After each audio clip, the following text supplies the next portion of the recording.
is super exciting and it was so much fun to film. I interviewed fellow youth ambassador Ellie Wilson for the second part of my Meet the Youth Ambassador series. This video was so fun to make and I hope you guys really enjoy it. So let's just get right into the interview. Are you ready to start? Yeah, I think so. Perfect. So, hello everybody. Today we have a very exciting and special guest. We have fellow youth ambassador Ellie Wilson, and we are going to be interviewing her today for the second video of part of my Meet the Youth Ambassador series. Hi. So, first question is, how did you find out about Digitally Lit? So when Digitally Lit first started, it was very research-based. So Robin was going around contacting all of the school districts in Atlantic Canada to see if they would be able to have focus groups in school. So my mom works for the school district that I'm in, and Robin called her, and she was telling her all about what Digitally Lit is. And my mom said, this sounds like something my daughter would totally be interested in. So Robin told my mom that I should apply, and I did, and I've been with Digitally Lit ever since. That is awesome. So being one of the OG members, how do you feel that Digitally Lit has grown throughout the years? It has grown so much. Like I just said, it was super research-based at the beginning. I don't even think we had a social media account. We might have. But if we did, it was basically non-existent. So at the beginning, it was kind of we read our books, but we didn't really post anything about them. And then the very first thing that I did with Digitally Lit was we had to come up with a survey and then survey other youth about sense of place in Atlantic Canada. So it was more about that than about the books themselves. But then when COVID first started around March was when we kind of started with our social media. I think that was when Laura came on. So Laura kind of boosted the whole social media thing. And then we each had to start posting about our books. And that's when it kind of shifted from research to more of outreach, if that makes sense. So awesome. Yeah, and then it's just kind of continued with that, and now it's gotten a big social media presence. That's really great. I know, we hit 1,000 followers on the Digitally Lit account. That's great. What has your experience been as a youth ambassador? It's been so great. I've been with Digitally Lit for, oh my goodness, 2.5 years. I first started when I was 14 and just starting grade 10, and now I'm 17 and graduating in a few months. So I feel like I've been with Digitally Lit for such a long time, and I've grown so much as a person through Digitally Lit. So I feel like it's just helped me gain so many skills too, like teamwork and then creative writing skills, social media skills. It has just taught me so much and given me so much. It's been an amazing experience. Is there any new and exciting projects you're working on? Mariah and I had a project in the works. We were kind of talking about a podcast idea, but we're both really busy people right now, so I'm not really sure where that's headed. But other than that, I don't have anything in the works right now. Where did you get the idea to start your Youth Draw the Word campaign?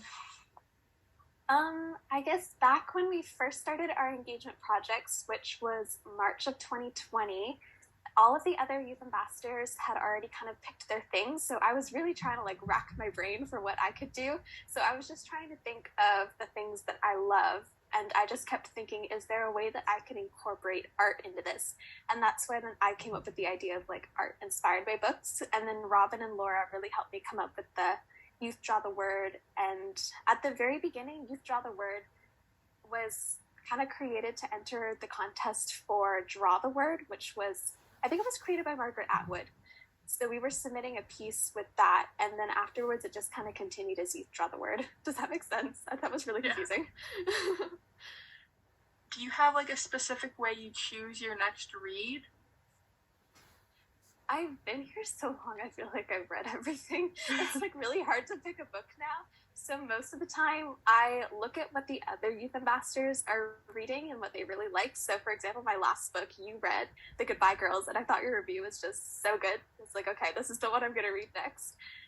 But then when I don't find any like that, I usually just ask Robin and Laura for recommendations. I like to do that too. They give me a little surprise, and then it's I love when you open the package and you have no idea what it is. It's ooh. Which book has been your favorite that you've read with Digitally Lit? That is so tough. Okay, it's definitely a tie between The Last Time I Saw Her by Alexandra Harrington and Girl on the Run by B.R. Myers. I love them both so much, which is weird because they are like completely different, two different genres, but they're just both so good. I couldn't put either one of them down, and I can't like talk about them enough. They're so good. You know, The Last Time I Saw Her was one of my favorites, and I'm looking into reading The Girl on the Run next. You really should. It's so good. What were your results from Oliver's new quiz, and do you think they're accurate? Okay, I've got them next to me here. So I got 45% hopeless romantic, 18% adventure seeker, 9% information gatherer, 9% mystery solver, 9% writer who reads, and 9% sci-fi fantasy aficionado. I think they're super accurate. I am like a hopeless romantic through and through. I love a good romance book, but then I also really love adventure books, so I'm glad that was in there too. So I think overall it's pretty accurate. I'm going to link the quiz down below, so anybody watching should go take the quiz. What are some things that you do to support local? Other than reading and advertising locally published books, I also tend to shop a lot at farmers markets, so I always buy all of my produce locally, and then I buy most of it in summer and freeze it for the winter. And I shop a lot on Etsy, so I buy things that are from Atlantic Canada that way. I just kind of do things like that, and I love going to not little farmers markets, but like they're kind of similar for farmers markets, but it's like, you know, craft stores and stuff like that are around here. I love that kind of stuff too. How do you think Digitally Lit has helped promote reading local to youth? I think it's done so much. When I first did that survey, when I first started Digitally Lit, most people had said that they had never really heard of the publishers around here, but I feel like that's changed a lot now because a lot of my friends are talking about the books that I've read and that I've shared online. So I feel like they're more known now because of us and what we're doing. So I'm really glad for that.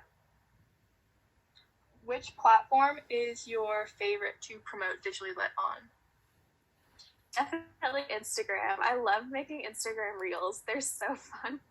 I think it's a great way to get a bunch of people to interact with your page too. I always see your reels, and they're so like well done and aesthetically pleasing. I'm like, these are so amazing. Thank you. I love yours too. Yours are so funny. Do you have any book recommendations? Okay, those two that I talked about earlier. The Last Time I Saw Her by Alexandra Harrington and Girl on the Run by B.R. Myers. If you haven't read them, you have to go read them right now. They're both published by Nimbus, so go read them. That's all my questions. Do you have anything else you'd like to say? Just thank you for listening, and there are some spots open for Digitally Lit Youth Ambassadors, so if this sounds interesting, definitely apply. I will link their website down where you can go apply. So I just want to say a huge thank you to Ellie for joining us today. I really enjoyed getting to speak with you. This has been great. Thank you so much for having me. And that was today's video. I hope you guys really enjoyed it. I filmed that quite a while ago, but I just forgot to edit it, which was like crazy. But I have already filmed another video.